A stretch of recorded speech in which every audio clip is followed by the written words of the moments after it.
Puis les premiers mots timides et tremblants, et les chastes aveux approuvés des étoiles, jusqu'au mot éperdu que la beauté sans voile fait jaillir mélangé à des baisers brûlants.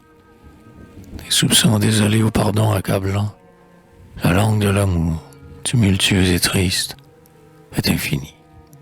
On est un immortel artiste, pour en avoir rendu la grâce ou les élans. Nul poète à lui seul ne la possède entière, tendre, mélancolique, âpre, farouche, fier.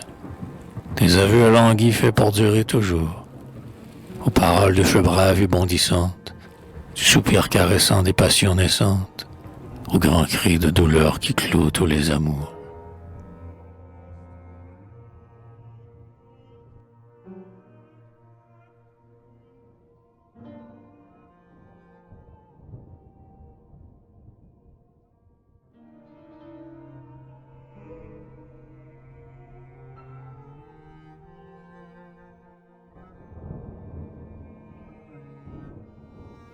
Où s'en vont tous ceux-ci qui marchent en pleurant, ceux-ci qui vont serrant les poings, poussant des râles, ceux-ci joignant les mains en un geste implorant, et ceux-ci un couteau dans le flanc, froid et pâle, ceux-ci qui radient souriant soupirant, ceux-ci qui vont dansant et frappant des cymbales, et ceux-ci qui s'en vont chantant et respirant, des fleurs dont derrière eux ils sèment les pétales.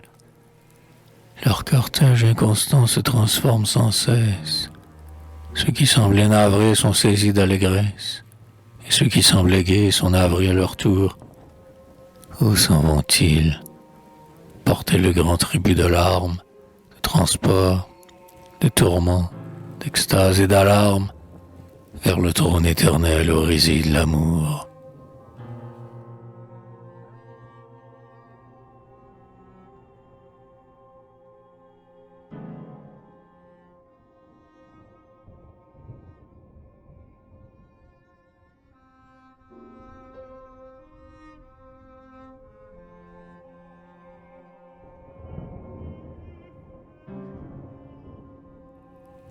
Prenez ces deux enfants qui dorment d'un sommeil, où persistent encore les pauses de l'amour, et, sans les séparer, portez-les dans la tour, sous un dais de velours incarnail vermeil. Puis vous rassemblerez, dès le premier soleil, leurs parents ennemis. Et si, pour le plein jour, ils n'ont pas abjuré leur querelle autour du lit où ces beaux corps attendent le réveil, vous tuerez ces amants du même coup d'épée, qu'une commune mort enlacée les enlève, plutôt qu'un âpre sort n'interrompe leurs rêves. Dans le même linceul avec leur corps drapé, vous ensevelirez la lame de ce glaive, qui d'aucun autre sang ne doit être trempé.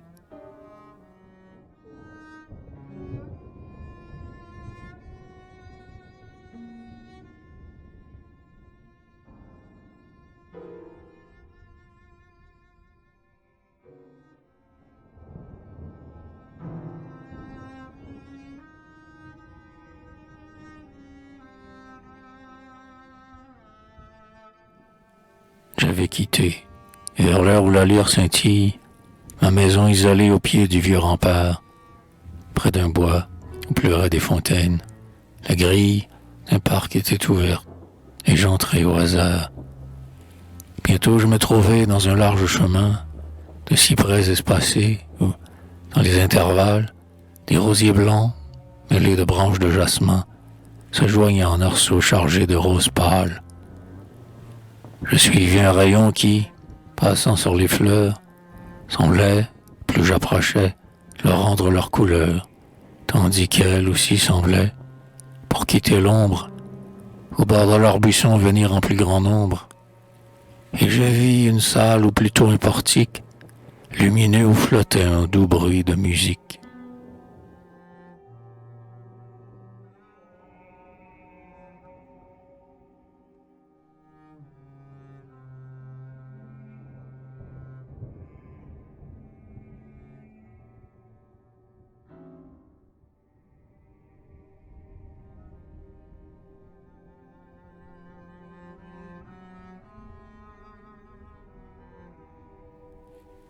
piliers qui portent le toit, chaque volute, laissait pendre des fleurs au coin des chapiteaux, et les marbres brillaient dans l'éclat des flambeaux, qu'une rose parfois traversait de sa chute.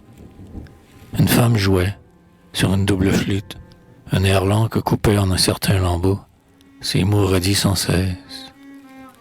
Avant les noirs tombeaux, aimons, sachons saisir la fuyante minute. Ses deux bras nus levés pour tenir l'instrument, elle jouait debout dans cette tunique étroite. Rien d'elle ne bougeait, sinon sa main à droite. Sur l'ivoire animé s'ouvrant et se fermant, et l'air se remplissait comme un cœur qui convoite de ce conseil d'amour et de cet air charmant.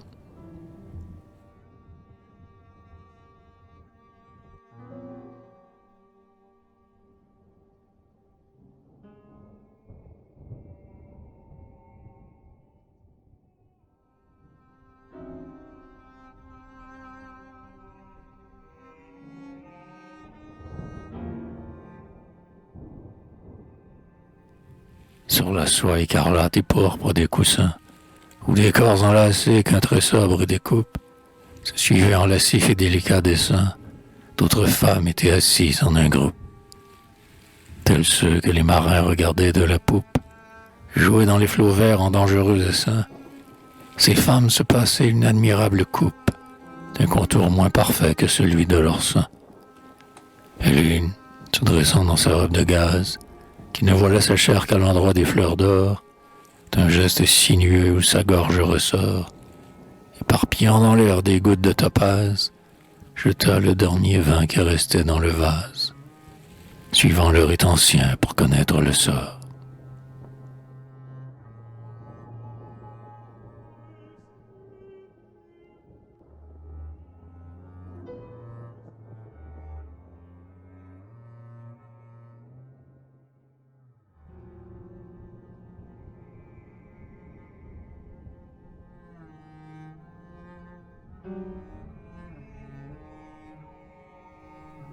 Et, tandis qu'alternaient dans leur retour subtil la chanson de la flûte et cet appel d'amour, elle dit à voix haute: « Ô Vénus, m'aime-t-il, le poète qui vit près de la vieille tour? Pour me donner à lui, je veux qu'il me désire. Je connais sa tristesse, et je veux qu'il oublie, dans l'ardente fureur de l'amour que j'inspire, et mes baisers versés sur sa tête pâlie. » Elle ouvrit ses bras blancs, frémissante d'émoi, et ses bras en s'ouvrant ouvrirent sa tunique, et son corps de déesse aux invincibles charmes resplendit tout entier.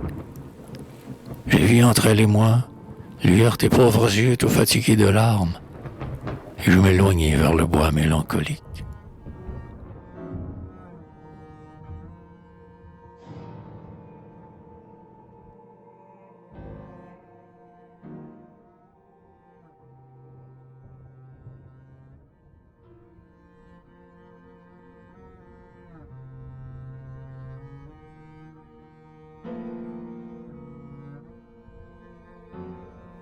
Que la lampe d'argent, témoin de nos amours, d'amour que leur ardeur a fait divin cours, brûle dans le sépulcre où maintenant repose ton corps dont le destin fut celui de la rose. À travers les barreaux de fer sombres et lourds, qui dessinent ton nom en croisant leurs contours, elle brille à jamais, et qu'aucune main n'ose y toucher que la main qui de l'huile l'arrose.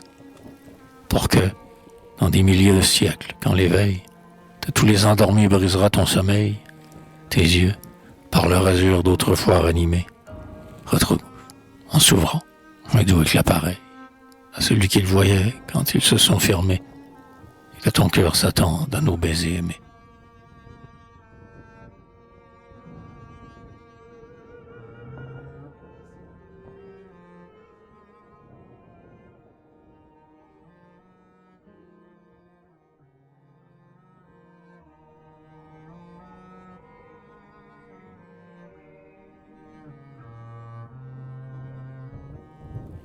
Au pied des temples blancs étagés en terrasse, vers la plaine s'épand la claire Tanagra, dont les maisons, qu'un art élégant décora, sont peintes de festons où le myrte s'enlace. Une femme au marché d'un rythme plein de grâce, comme un voile drapant sa rose calyptra, que borde un bandeau noir, traverse l'agora, dans cette tunique blanche au pli droit, que dépasse son étroit soulier jaune à la rouge semelle, si finement lacé que le pied semble nu. Un simple cordelet serre sa souple taille, sur ses cheveux se pose un plat chapeau de paille, et son éventail bleu palpite comme une aile. Ainsi la trouva belle un artiste inconnu.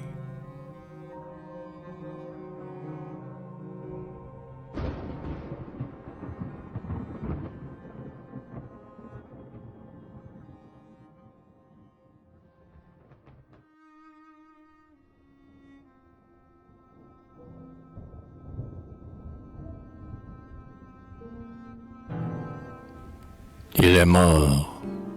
Sa maison, sa cité ne sont plus. Le corps qu'il chérissait, vagabond de poussière, enlevé par les vents au tombeau vermoulu, peu droit au creux mouvant d'une lointaine ornière. Et pour lui, son nom même a coulé dans l'oubli, mais du moins ce qu'il eut de plus rare en lui-même, son amour ne fut pas, comme eux deux, aboli, et vit toujours exquis en sa grâce suprême. Nous rêvons immortels le visage adoré, soudain l'immense voix des choses est muette, la mort calme se clôt sur la vie inquiète. Notre rêve n'est plus qu'un rien évaporé. Heureux, heureux celui qui, par son art sacré, fait durer son amour dans une statuette.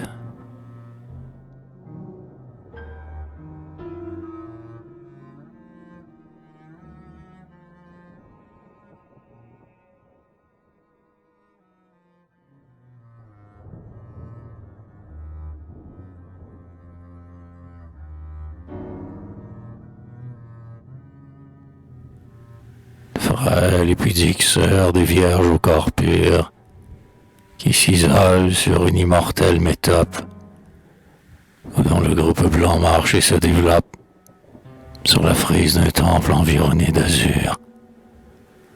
Toi que l'amour encore de ta mère enveloppe, et qui t'en va, le cœur ravi, vers le futur.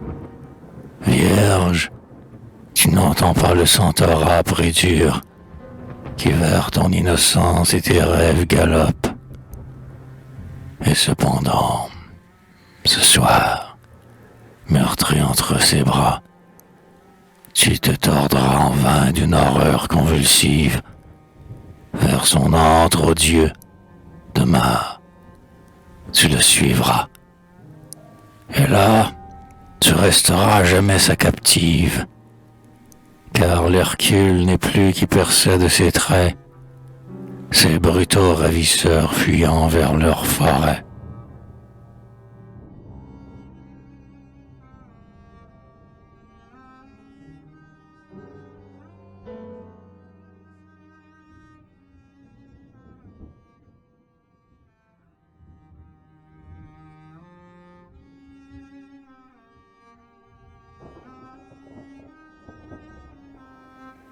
Ô dur déchirement quand l'amour maternel ne naît point simplement de l'amour de la femme. Il faut fermer son cœur ou diviser son âme et souffrir d'un partage ou d'un refus cruel.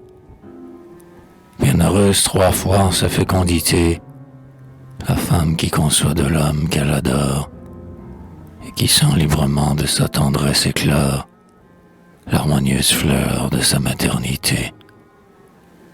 Pour celle-là, la vie est crue droite en sa sève. Le même sentiment se complète et s'achève, de l'attrait des désirs à la gloire des fruits. Le même amour grandit dans l'enfant qui s'élève. Ses angoisses même ont la douceur de son rêve, et la fierté des jours sort du bonheur des nuits.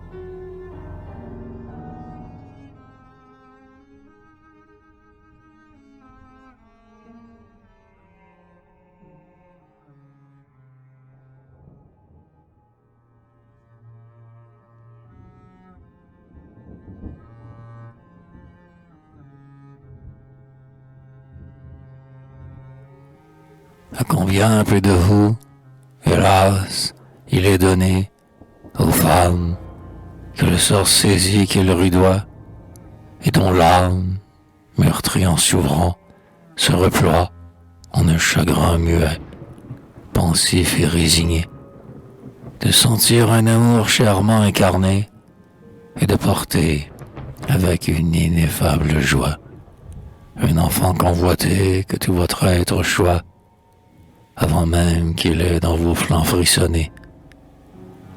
L'amour de vos enfants naît sur votre poitrine. C'est en les allaitant que vous devenez mère, et leur chair jusqu'alors vous était étrangère. Votre maternité n'en est que plus divine, mais qui de vous ne songe, en ces heures amères, au fils plutôt aimé que votre cœur devine?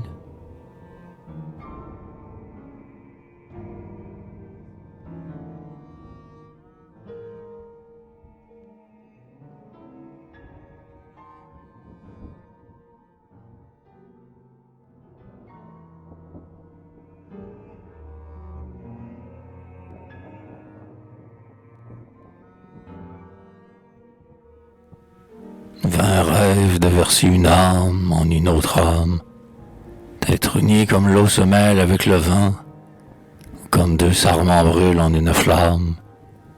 Ah, rêve inaccessible et trop doux, rêve vain. Le plus fougueux élan, et plus désespéré, de deux cœurs éperdus du vœu de se confondre, ne tire que deux corps qui restent séparés, et dont l'effort d'amour en un instant s'effondre. Hélas, les longs baisers, les caresses étroites, qui mêlent follement des membres nus et moites, lassés de se saisir et meurtris de s'étreindre, ne sont que des signaux sur des écueils lointains, de naufragés cherchant en vain à se rejoindre, et se jetant dans l'air des appels incertains.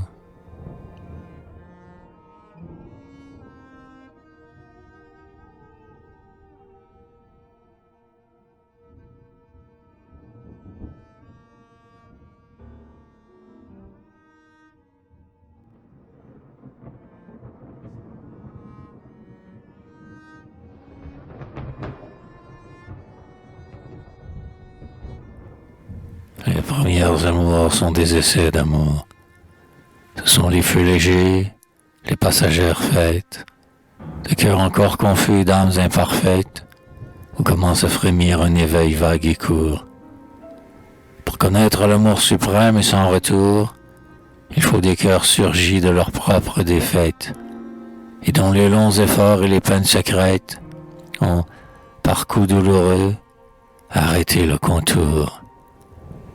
Il n'est d'amour réel que d'âmes achevées, d'âmes dont le destin finit la sculpture, et qui, s'étant enfin l'une l'autre trouvées, se connaissant alors dans leur pleine stature, échangent gravement une tendresse sûre, et des forces d'aimer par degrés éprouvés.